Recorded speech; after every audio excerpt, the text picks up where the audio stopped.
ఎండలో తను వాకిలి ఊడుస్తుంటే పక్కింటి ఆడవాళ్లు ఒకరిద్దరనుకునే మాటలు అప్రయత్నంగానే చెవినబడ్డాయి విశాలకు. చూడవే, ఆ అత్తముండా కొత్త కోడలతో అప్పుడే ఎలా పనిచేస్తుందో అని ఒక ఆమె అంటే, ఇంకో ఆమె ఏమిటో పాపం సుకుమారిలా ఉందా అమ్మాయి, ఈ రాక్షసి ముండ చేతుల్లో ఏమవుతుందో ఏమో. అయినా మనకెందుకులే, ఆ దయ్యం విందంటే ఇంత నోరేసుకుని మరీ పడుతుంది అంటూ నూతిలో చేదవేసి నీళ్లు తోడుకోసాగింది. వాకిలి ఊడుస్తున్న విశాలకు ఆ మాటలతో నవనాడులు కుంగిపోయాయి. పులిగుహలో జొరబడ్డ మేకపిల్ల చందం అయిందన్నమాట తన బతుకు. మరి తన తల్లిదండ్రులకి ఈమె గుణం ముందే తెలియదా? తెలిసుండదు. తెలిస్తే చూస్తూ చూస్తూ ఇలాంటి చోట పడేస్తారా తనను? వాళ్ళంతా నిస్సత్వ ఆవహించగా యాంత్రికంగా ఊడవసాగింది విశాల. ఏం మహారాణి, ఇంకా వాకిలి ఊడటమే కాలేదన్నమాట. ఇలా అయితే ఇల్లు వాకిలి ఊడటానికి నీకు 2 రోజులు కావాలా? నరసమ్మ వ్యంగ్యోక్తులకు విశాల మొహం చిన్నబోయింది. ఏమనలేక ఇంకా వేగంగా ఊడవసాగింది. మొత్తం ఊడుపు వాకిట్లో నీళ్లు చల్లి ముగ్గు వేసే వరకు ఎన్నోసార్లు సూటి పోటీ మాటలతో అదిలించింది నరసమ్మ. పైగా చివర్లో నీలాంటి కోడలుంటే చాలు. పొద్దెక్కిన తర్వాత గాని నరసమ్మకు వాకిలి ఉడిపించి నీళ్లు చల్లించి ముగ్గు వేయించటం రాదని నిందమోసి చావాల్సిందే నేను అంది గట్టిగా. ఆమె అనే మాటలు ఎదురింటి గుమ్మంలో కూర్చున్న మరో అత్తగారు వినాలని ఆమె తాపత్రయం. అలవాటు లేని ఆపోసనం అవ్వటం వల్ల విశాలకు నడుమంతా నొప్పి పుట్టి పట్టేసినట్లయింది. చేతివేళ్ల నరాలు పీకుతున్నట్లుగా బాధగా ఉన్నాయి. అప్పటికి టైం 8 అయ్యింది. కాఫీ ఫలహారాలు జాడే ఉన్నట్టు లేదింట్లో. అదే పుట్టింట్లో అయితే ఈ పాటికి సుష్టుగా టిఫిన్ పెట్టేదమ్మా. గ్లాసుడు చిక్కటి కాఫీ కలిపిచ్చి, చాలా ఇంకా కావాలా విశాల తల్లి అనేది. టిఫిన్ కావాలి, కాఫీ కావాలి అని అత్తగారిని ఎలా అడగగలదు?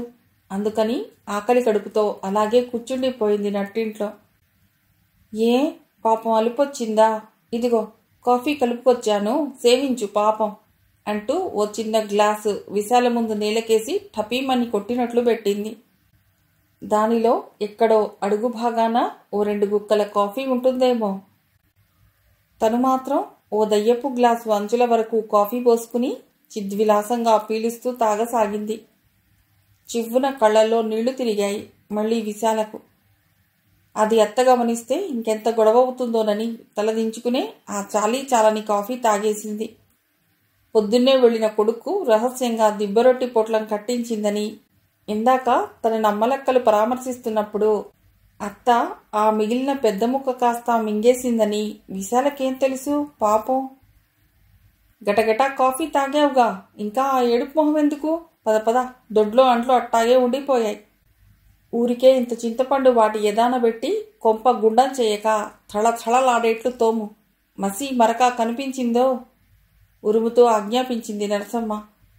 మెల్లిగా అడుగులేసుకుంటూ దొడ్లోకి వెళ్ళి అక్కడున్న అంట్లను చూసి నివ్వెరపోయింది విశాల. ఇంట్లో మనుషులు పెద్దగా లేరు. ఇన్ని అంట్లు ఎలా వచ్చాయో ఆమెకు అర్థం కాలేదు. కక్కలేని బాధ మింగేసి ఇసుకతో చింతపండుతో అంట్లు తోమటం మొదలెట్టింది. అంట్లు తొలిచేటప్పుడు ఆమె కళ్ళ నుండి రాలే బిందువులు కూడా ఆ నీటిలో కలిసిపోతున్నాయి. నీ కన్నీటికి ఈ ఇంట్లో విలువ లేదు సుమా, సానుభూతి లభించదు సుమా అన్నట్లు అంట్లు తోమిన తర్వాత అరచేతులు చూసుకున్న విశాలకు మంట పెడుతున్న బొబ్బలు కనిపించాయి. నందనవనం నా జీవితం అనుకుంది. అంతేకాదు, తనలో తాను తర్కించుకుంది. ఒకవేళ తనదే తప్పేమోనని. పని చేయటం అలవాటు లేక పని కొత్తగా చేయవలసి వచ్చేసరికి అనవసరంగా బాధపడుతున్నానేమోనని. పనైతే అలవాటు చేసుకుంటుంది, సర్దుకుపోగలుగుతుంది. కానీ అత్తగారి సాధింపును ఎలా భరించగలదు? ఇది ఆమె ఆవేదన. మిట్ట మధ్యాహ్నానికల్లా పొలం పని కొంత పూర్తి చేసి భోజనానికి ఇంటికొచ్చాడు సాంబమూర్తి. విశాల వైపు బోరగా చూసి నవ్వాడు. జీవం లేని నవ్వొకటి తాను నవ్వింది విశాల. భర్తకు తను భోజనం వడ్డించబోతుంటే వారించింది నరసమ్మ గుడ్లురిమి చూసి. పోనీ దాన్నే పెట్టనీయమ్మా అన్నాడు మెల్లిగా సాంబమూర్తి. నీకేమన్నా మతిపోయిందా ఏమిట్రా? కొత్త కోడలునప్పుడే కష్టపెట్టమంటావుట్రా? ఆ పని ఈ పని చెప్పి కొడుకును ఒక్క గదమాయింపు గదమాయించింది. దాంతో సాంబమూర్తి కిక్కురుమంటే ఒట్టు. అత్తయ్య గయ్యాళే కాదు, గుండెలు తీసిన బంటు అని కూడా అర్థం చేసుకుంది విశాల. వెంటనే మళ్ళీ పొలమెళ్లిన సాంబమూర్తి రాత్రి 7ంటికి గానీ తిరిగి రాలేదు. ఆ రాత్రి సాంబమూర్తి కౌగిల్లో పరవశించేటప్పుడు మాత్రం ఆ రోజల్లా అత్తపెట్టిన ఆరళ్ళు మర్చిపోగలిగింది విశాల. ఎలా ఉంది విశాల, నీకిక్కడ బావుందా? అన్ని విధాలా సౌఖ్యంగా ఉందా అని సాంబమూర్తి లాలనగా అడిగినప్పుడు నిజం చెప్పేద్దామా, తన మనసులో ఉన్న బాధంతా కక్కేద్దామా అనిపించింది విశాలకు. కానీ వచ్చిన తొలి రోజుల్లోనే అత్త మీద చాడీలు చెప్పినట్లు వస్తుందేమో, దాని ఫలితాలు ఎలా ఉంటాయో అని భయపడి మిన్నకుంది. సాంబమూర్తి కూడా ఏదో కొత్త పెళ్ళాం మోజులో అన్నాడే గాని నోరు పెట్టుకుని అమ్మ తల్లిలా పడే తన తల్లిని ఎదిరించలేడని తనకు తెలుసు. కానీ విరిసిన పువ్వులా ఉన్న భార్య అందాల్ని ఆస్వాదిస్తున్నప్పుడు మాత్రం ఆమె కోసం ఏమైనా చేయాలనిపిస్తోంది సాంబమూర్తికి. అందుకనే విశాల తన మనస్సు నోరు మూసి, మీరుండగా నాకేం లోటు, అన్నీ దివ్యంగా ఉన్నాయి అన్నప్పుడు ఆమెను ముద్దులతో కౌగిలింతలతో ముంచెత్తాడు. మరుసటి రోజు విశాలకు తిప్పలు మళ్లీ ప్రారంభమయ్యాయి. దొడ్లో పాడిగేదె ఒక్కటే ఉంది. దాన్ని తోలుకు వెళ్లి మేపి తోలుకు రావటానికి కనీసం ఓ కుర్రవాణ్ణి కూడా పెట్టలేదు నరసమ్మ. ఇంటి వెనకాల పచ్చిక బయలుంది కొంతమేరకు. నాథుడు లేని రాజ్యంలా అక్కడికి తోలుతుంది గేదెని. పాలు పితకటం అయిన తర్వాత అది కూడా నరసమ్మకు భయపడుతుందో ఏమో, మళ్లీ సాయంత్రం 4 గంటలయ్యేసరికి పచ్చిక మేసి దొడ్లోకి వచ్చేస్తుంది. మధ్య మధ్యలో మాత్రం నరసమ్మ ఓ 2 అడుగులు వేసి, ఉన్నావా గేదెమ్మా అన్నట్లుగా ఆయ్ ఆయ్ అంటూ దూడ అరిచినట్లుగా అరుస్తుంది. చిత్రం, టెలిఫోన్ పిలుపందుకున్నట్లుగానే నేనిక్కడే ఉన్నానన్నట్లుగా అది దాని భాషలో జవాబు చెప్తుంది. ఆ సమయంలో నరసమ్మ ఒక ప్రదక్షిణం చేసినట్లుగా వెళ్ళి ఓ తట్టలో పేడకళ్ళన్నీ పోగు చేసుకుని వస్తుంది. ఇప్పుడు విశాలకు మరో కొత్త అనుభవం నేర్పబోతోంది నరసమ్మ. పాచి ఇంట్లు పూర్తయ్యేసరికి మామూలు ప్రకారం 2 గుక్కలు కాఫీ ఇచ్చి, ఏమేవ్ ఇట్రా అంది అథారిటీగా. విశాల రాగానే పేడకుప్ప చూపించి, ఇదిగో దీని తొక్కు కాళ్లతో కచ్చా పచ్చాగా పిడకలు చెయ్యాలి అంది ఊక ముందేసి కూర్చుని. పేడ తొక్కటం ఎప్పుడూ లేని విశాలకు వాంతి వచ్చినట్లయింది. పని మనుషులు పాలేళ్లు చేయవలసిన పనులవి, వాళ్లేమైనట్టు ఎవరూ కనిపించలే అనుకుంది విశాల. అయినా అత్త గదమాయింపుకు భయపడి అంతులేని అసహ్యంతోనే ఆ పని చేసింది. కాళ్ళు కడుక్కునేటప్పుడు విశాల మనోభావాలు జుగుప్సకి ఆలవాలం. గోడచాటుకు వెళ్లి కళ్ళనీళ్లు గుక్కుకుంది. కొన్ని రోజులు పోయేసరికి జీవితంలో రాజీకొచ్చేసింది విశాల. వంట పని, ఇంటి పని మొత్తం అలవాటు చేసుకుంది. ఇప్పుడు ఆమెకు అత్త ఏ పని చెప్పినా అసహ్యము, అసహనము ఏవీ లేవు. విషాదంలోనూ ఆనందాన్ని వెతుక్కునే మనస్తత్వాన్ని అలవాటు చేసుకుంది. గంగిరెద్దులా పనిచేయటానికే నిశ్చయించుకుంది. అలా చేస్తే అత్త ఏమీ అనకుండా ఉంటుందని, తద్వారా మనశ్శాంతి లభిస్తుందని ఆమె భావన. విశాల మొహంలో మొదట కనిపించిన కలలు, కోర్కెల స్థానే ఇప్పుడు అదో రకం నిర్లిప్తత కనిపించటం సాంబమూర్తి గమనించకపోలేదు. ఏమిటి విశాల అలా ఉన్నావని ఎన్నిసార్లు తరచడిగినా చోటివ్వలేదు విశాల. గ్రహఛిద్రాలకు తానుగా కారణమవ్వటం ఆమెకు సుతరామూ ఇష్టం లేదు. అందుకని సుతారంగా నవ్వుతూ, ఏం లేదు నాకేం, నేను బాగానే ఉన్నానే అంటూ కప్పదాటు వేసింది. అవునులే అనుకుని భార్య శరీరాన్ని తమకంతో నలిపివేసేవాడు సాంబమూర్తి. నిజానిజాలు అతడికేం తెలుసు. ఓ రోజు అమ్మాయిని చూసి పెడదామని విశాల తల్లిదండ్రులు వచ్చారు. తల్లి ఒళ్ళో వాలి బావురుమని ఏడ్వాలని నాన్నతో చెప్పి అత్తను కసితీరా తన్నించాలని అనిపించింది విశాలకు. కానీ దానివల్ల ఎవరికి నష్టం? తనకే గదు. తన బతికింతకన్నా అధ్వానమవ్వదు అన్న ఆలోచన ఆమెను అలాంటి పని చేయకుండా వారించింది. నరసమ్మ వియ్యపురాల్ని వియ్యంకుణ్ణి ఎంతో మర్యాద చేసింది. ఆమె ఆతిథ్యానికి ముగ్ధులైన విశాల తల్లిదండ్రులు తమ కూతురు బోలెడు సుఖపడిపోతుందనే భావించారు. కాస్త చిక్కినట్లున్నావే విశాల అన్న ప్రశ్నకు జవాబు తననివ్వనివ్వలేదు నరసమ్మ. ఊరు మార్పిడి గదా వదినా, నీటి మార్పిడి కూడాను, అందుకని ఏదో అలా ఉంది. ఈ నీళ్లు పడి ఓ 4 రోజులు పోని ఇంకా ఒళ్ళు చేసి నవ్వనవ్వలాడిపోతుందనుకో అంటూ సర్దేసింది. ప్రస్తుతం దగ్గరలో పండుగలేమీ లేవు గదా, అమ్మాయిను 4 రోజులు పంపుతారా, ఉంచుకుని పంపుతాం అంటే చాకచక్యంగా కాదనేసింది నరసమ్మ. అప్పుడే తీసుకెడతానంటే ఎలాగమ్మా, పని పాటలు బాగా చేస్తుండగాను, అదిగాక వాడికిప్పుడు రావటానికి పొలం పనుల్లో తీరుబాటు లేదు. ఇది లేకుండా వాడు క్షణంసేపు ఉండడు. ఏమో అనుకున్నా గాని వదినా, మీ అమ్మాయి మొత్తానికి మా అబ్బాయిని కొంగున ముడేసుకుందనుకో. ఆ మాటలకు తృప్తిపడి విశాల తల్లిదండ్రులిరువురూ వెళ్లిపోయారు. అత్తగారు చెప్పినట్లు తూచా తప్పకుండా నడుచుకో అని చెప్పి. కోడలు పని పాటలన్నీ క్షుణ్ణంగా నేర్చుకుని ఓర్పుతో చేసుకుపోవటంలో నరసమ్మ ఇరకాటంలో పడింది. గబుక్కున ఏ మాట జారదావన్నా వీల్లేకుండా ఉందామెకు. కాని తిరిగే కాలు తిట్టే నోరు ఊరుకోవటమా? నరసమ్మ 2వ రకానికి చెందింది. అసలు నరసమ్మ బతుకంతా ఒకరిని తిట్టడంలోనే గడిచిపోయింది. యుక్త వయసు వచ్చిన దగ్గర నుండి. మొగుడు బతికున్న రోజుల్లో ఆయన తెగ తిట్టిపోసి గంపరాకాసి అన్న బిరుదును సంపాదించింది. ఆయన హరిమన్న తర్వాత పాలేళ్లను తిట్టడం మొదలెట్టింది. ఈమె ధాటికి పడలేక పాలేళ్లు ఇంటికి మాత్రం రామని మొరాయించారు. కానీ పాలేళ్లు లేకపోతే పొలం పనులన్నీ మొండిన పడతాయి.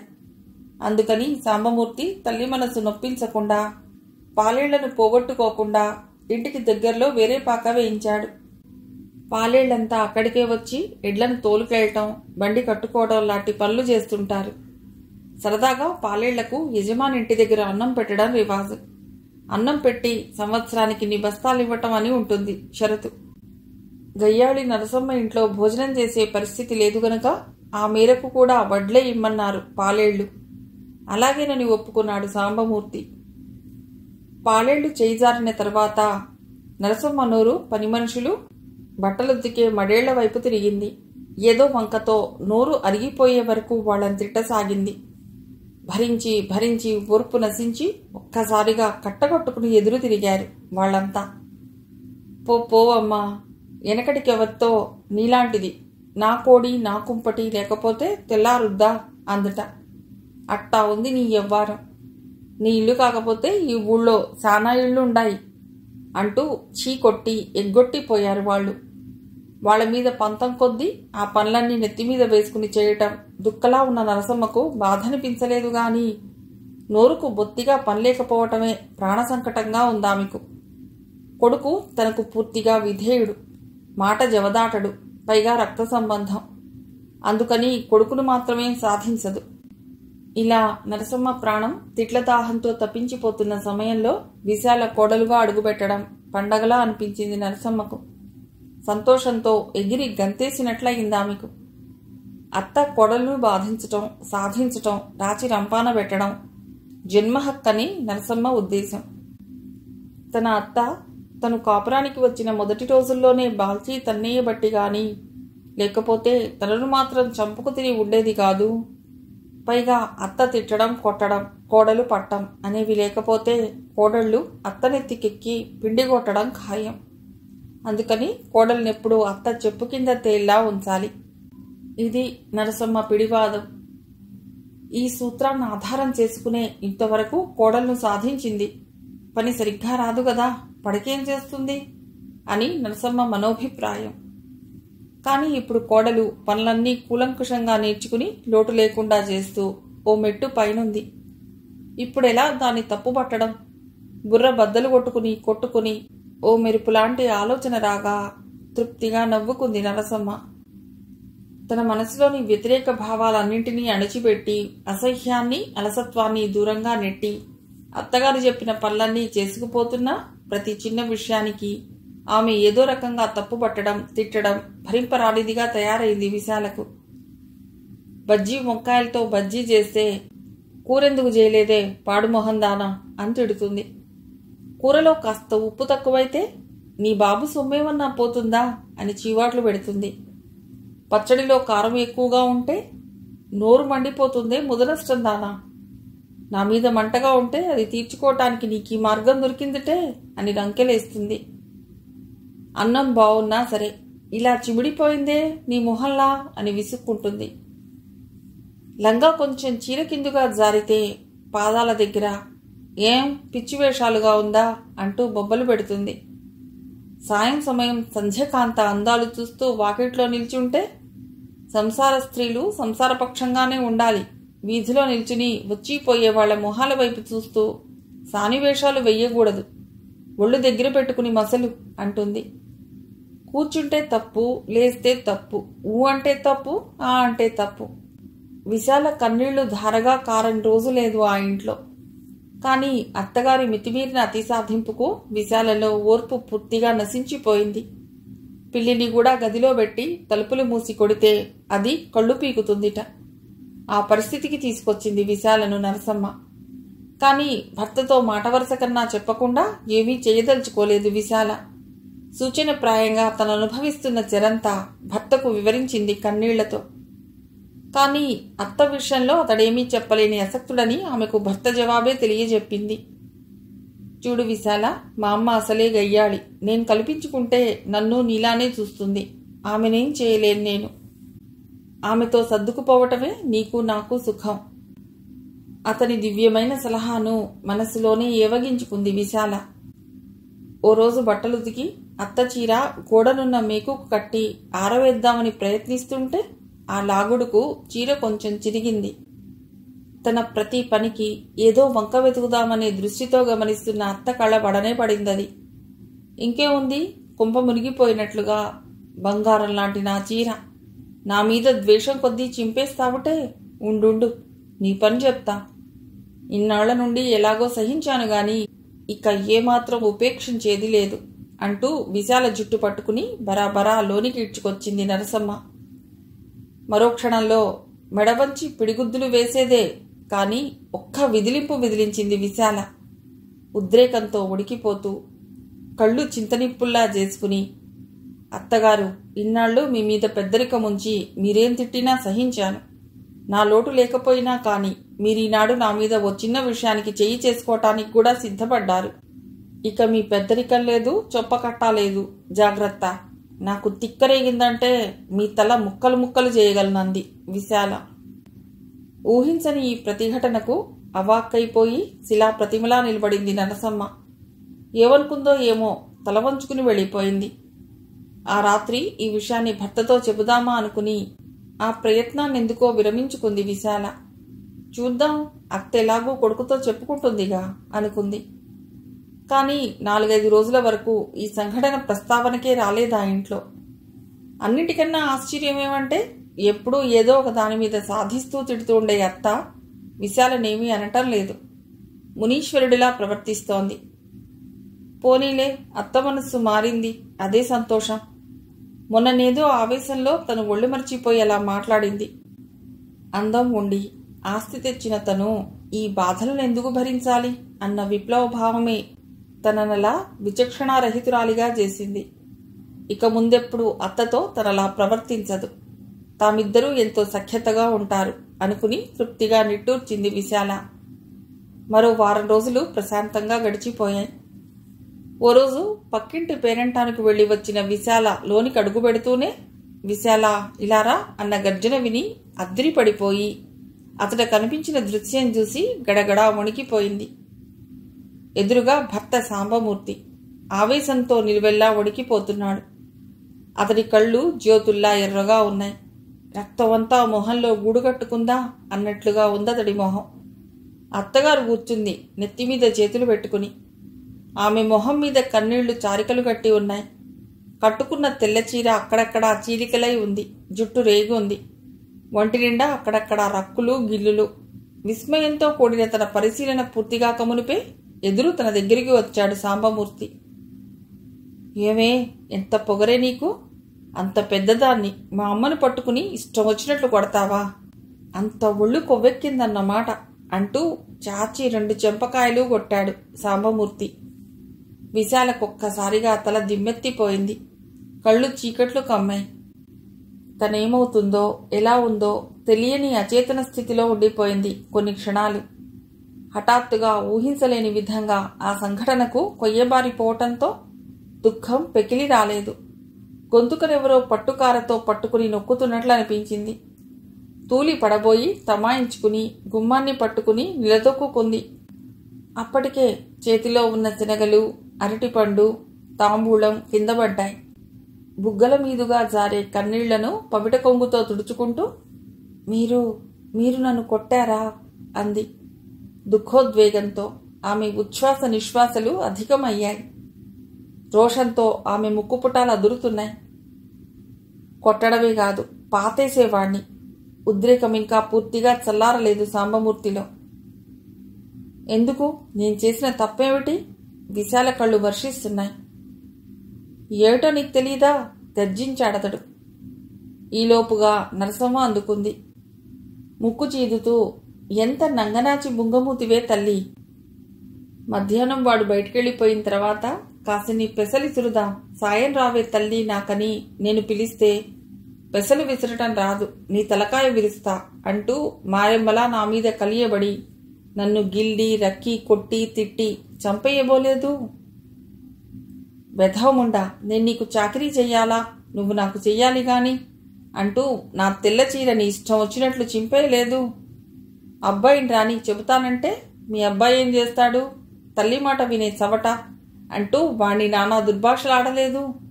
ఇంత చేసి ఏమీ ఎరగనట్టు పేరంటానికి వెళ్ళి వస్తే సరిపోతుందనుకున్నావా? ఆయుర్దాయం ఉండబట్టి గాని లేకపోతే ఈ పాటికి నా శవం మీద పడి ఏడుస్తూ ఉండేవాడి పిచ్చి నాన్న అంటూ సన్నగా రాగాలు తీయసాగింది నరసమ్మ. అత్తగారు మోసం, దానిలో కూడా ఇంత పచ్చి మోసమా అంటూ సాంబమూర్తి వైపు తిరిగింది విశాల.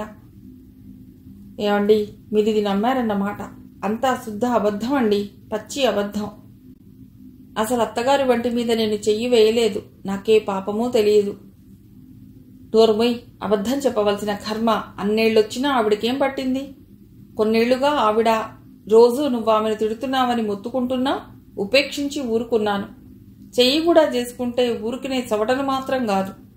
ఇంకోసారి ఇలా జరిగిందో అంటూ అడుగులు చప్పుడు చేసుకుంటూ భుజం మీద కండువా దులుపుకుంటూ వెళ్ళిపోయాడతడు బయటికి. అతనటు వెళ్లగానే నరసమ్మ విశాలని చూసి పగలబడి నవ్వింది. ఎదురు తిరుగుతావుటే ముండకానా, ఎదురు తిరుగుతావు గదూ, ఇప్పుడు తిరగవే వగలాడి, మజా తెలుస్తుంది అంటూ. అంటే అత్తగారు తన మీద ఇలా కక్ష తీర్చుకుందన్నమాట పన్నాగం పన్ని. విశాల మనస్సు ఒక్కసారి బాధతో మూలిగింది. ఒక్క ఉదుటిన మంచం మీద పడి దిండులో తలదూర్చి వెక్కి వెక్కి ఏడ్చింది. ఆమెకేమపకారం చేసిందని ఇలా కాల్చుకు తింటోంది అత్తగారు? ఎందుకు ఆమెకు తన మీద ఇంత బద్ధ విరోధం? తల వంచుకున్నా నిలవేసి అకారణంగా దిడుతుంటే అసహాయంగా చూస్తూ ఊరుకోవలసిందేనా? పథకం పన్ని భర్త చేత అమానుషంగా కొట్టిస్తుంటే భరిస్తూ గుడ్ల నీరు గ్రక్కుకోవలసిందేనా? భగవాన్, ఏమిటి దారుణం! అత్తింటికి రావటం స్త్రీ పాలిట మహాపాపమా? అది ఆమెకు ఘోర శాపమా? ఇవన్నీ విశాల మనస్సు ప్రశ్నించే ప్రశ్నలు, ఆమెకు జవాబు దొరకని ప్రశ్నలు. ఆ రాత్రి తిండి తిరగపోయినా అడిగిన వారెవ్వరూ లేరు విశాల నా ఇంట్లో. మిగిలిన కథ తర్వాతి భాగంలో.